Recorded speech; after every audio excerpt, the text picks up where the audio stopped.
residents aren't afraid to be vocal about what they feel, especially if it's their front yard. And so we've had some incidents with a pipe that burst through the process, but Hotwire instantly got the city out, made sure that it was taken care of, and within like a week and a half, replaced the sod that was there. So they're doing it as fast as they can, while also paying attention they have to continue construction. And so residents were a little bit fired up about it at first, but it's starting to calm down because now they're seeing the people come back and fix everything and making some of their yards look better. I was like, please come rip up mine, I need new sod.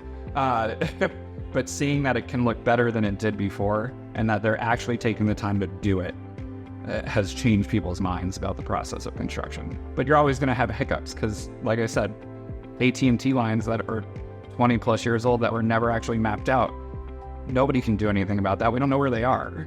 So they're making every effort to do the best that they can and fix the problems and then rectify the things like sod and stuff like that. Plenty of Facebook posts in the Baldwin Park groups about how people had changed their mind about the process.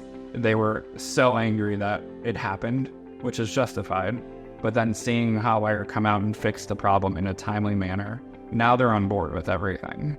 And that same woman in one corner house that I can use it as an example, she was so mad when that pipe burst and she was so angry, and Hotwire came out and fixed the problem, replaced all the sod. Now she's one of those people who's like walking out and greeting the construction workers and making sure they have snacks and water and everything. So you're changing people's minds. You're always going to have issues in construction, no matter what you're building, but it's how you react to it, and how Hotwire has reacted to those issues has really changed people's perception of what's going on.